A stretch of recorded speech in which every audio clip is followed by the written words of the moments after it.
দৃশ্যমান দুই রকম হয়।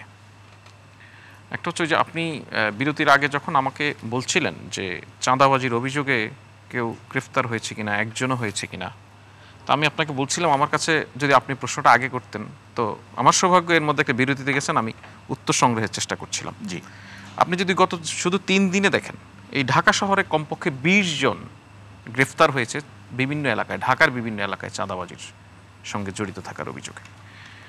অস্ত্র উদ্ধারের যে কথাটা বলছেন, বিপুল সংখ্যক অস্ত্র উদ্ধার হয়েছে, এখনও উদ্ধারের কিছুটা বাকি আছে।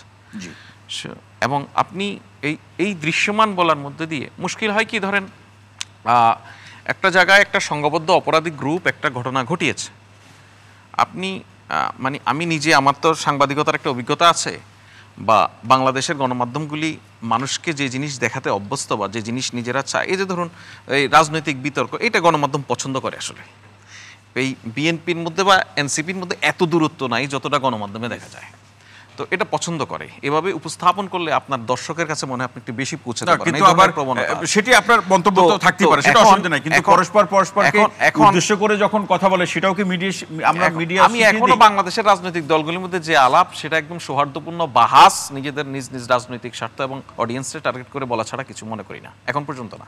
বাংলাদেশের কোনো রাজনৈতিক দলের মধ্যে এখন পর্যন্ত বিএনপি আর আওয়ামী লীগের মতো সাংঘর্ষিক অবস্থার আশেপাশেও যায়নি। না, তাহলে যে দলগুলো বলছে তারা মিডিয়াতে বললে তো মিডিয়াতে প্রচার হবে, তাহলে তারা কি বলে যে তাদের মধ্যে একটা বিপরীত অবস্থা আছে, তাদের মধ্যে গণতন্ত্র আছে, সেটা প্রকাশ করার জন্য কি তারা বলে? আমরা হচ্ছে এটা বাই প্রোডাক্ট প্রশ্নে চলে যাচ্ছি, সেখানে না গিয়ে যদি বলি, তো ধরুন একটা সংঘবদ্ধ অপরাধ চক্রে একটা ঘটনা ঘটিয়েছে, এইটা যতটা না আলোচনা হয়, সেই ঘটনায় যে 3 জন অ্যারেস্ট হয়েছে, 4 জন অ্যারেস্ট হয়েছে, এই আলোচনাটা কম হয়।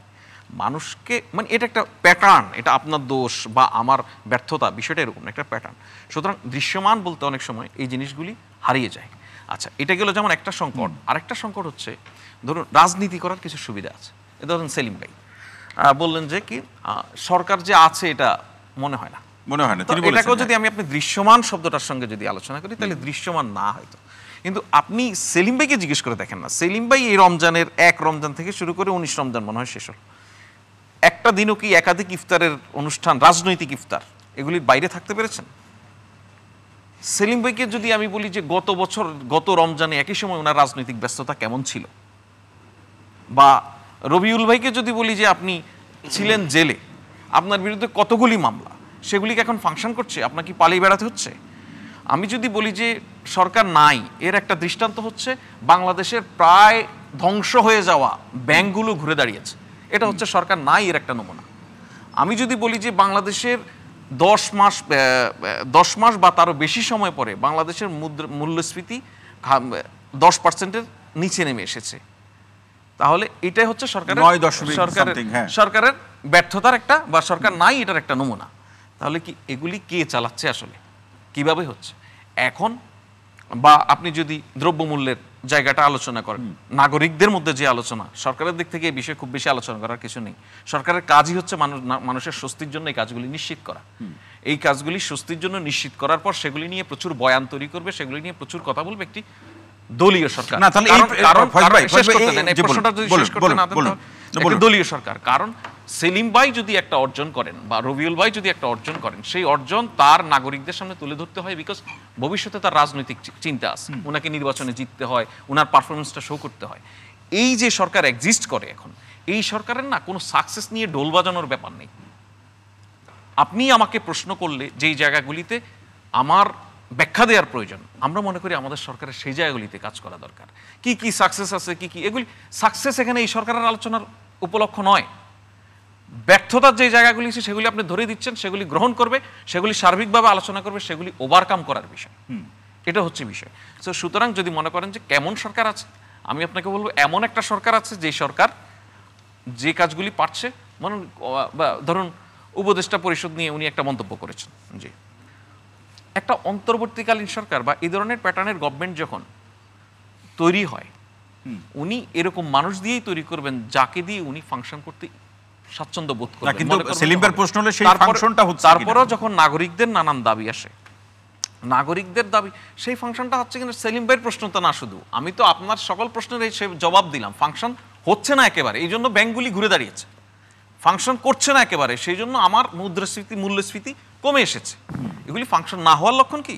না তাহলে কিছু কিছু অ্যাচিভমেন্ট সেটা তো আমরা বলছি ফয়জ ভাই, কিন্তু আইন শৃঙ্খলা পরিস্থিতি ডোল পিটানোর আইন শৃঙ্খলা পরিস্থিতি নিয়ে আপনার এখানে শুরুতেই আমরা ধরুন সপ্তাহে আপনি থানায় পুলিশ আনতে পারেননি। না আমি সেটাই বলছি, আমাদের প্রশ্নটা কিন্তু ওই জায়গায় ফয়জ ভাই, পুলিশকে ডেকে সেই উৎসাহ দিতে হচ্ছে যে আপনারা এমন ভাবে কাজ করুন যাতে নাগরিকরা এটা বিশ্বাস করতে শুরু করে যে আপনি আগে ভুল মানুষ দ্বারা পরিচালিত হয়ে ভুল কাজ করেছেন, এখন আপনার ভালো কাজ দিয়ে মানুষকে বুঝিয়ে দিন আপনার পুরনো পরিচয় পুরনো রেকর্ড যেন মানুষ সেই কাজ করতে গিয়ে আইন প্রয়োগ করতে গিয়ে নিজেরা কোথাও কোথাও মার খাচ্ছে, পুলিশ তো নিজে শারীরিক আক্রমণের শিকার হচ্ছে কোথাও কোথাও। এই বাস্তবতার যে ডিলেমা, হ্যাঁ এই ডিলেমাটাকেই ওভারকাম করতে হচ্ছে সরকারকে, এই ডিলেমাকে মোকাবেলা করতে হচ্ছে সরকারকে, এবং আমি বিশ্বাস করি সকল রাজনৈতিক গণতান্ত্রিক শক্তি সরকারকে এই জায়গায় সহযোগিতা করছে। একটা সেকেন্ড বলুন বলুন, আপনি কি এই বাংলাদেশে কখনো কল্পনা করেছেন যে থানা থেকে পুলিশের ওসি, ওই থানার ওসি অ্যারেস্ট হয়ে যাবে?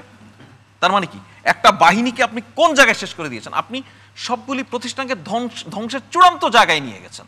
আপনি সেই জায়গা থেকে ফাংশন করানো কতটা চ্যালেঞ্জিং এটা আমরা যতটা না বুঝি তার চেয়ে অনেক বেশি পলিটিক্যাল পার্টিগুলি বোঝে। পলিটিক্যাল পার্টিগুলি যত কথাই বলুক না কেন, পলিটিশিয়ানরা যত কথাই বলুক না কেন, রাষ্ট্র পরিচালনার অভিজ্ঞতা ওনাদের অনেক। এই সরকার বারবার বলছে, এই সরকার বলছে আমাদের অভিজ্ঞতার অনেক ঘাটতি আছে। অভিজ্ঞতার যেখানে ঘাটতি সেখানে আলাপ আলোচনা হচ্ছে, রাজনৈতিক দলগুলি সহযোগিতা করছে, এগুলি নিয়ে বড় ধরনের কোনো সংকট নেই। কিন্তু কখনো কখনো বলতে গিয়ে যখন আমরা এটা বলতেই হয়, যদি প্রফেসর ইউনূসকে আপনি শেখ হাসিনার সঙ্গে তুলনা করে ফেলেন, এইটা ঠিক বলার পরপরই আপনি নিজে চিন্তা করে দেবেন ঠিক বলছেন কিনা।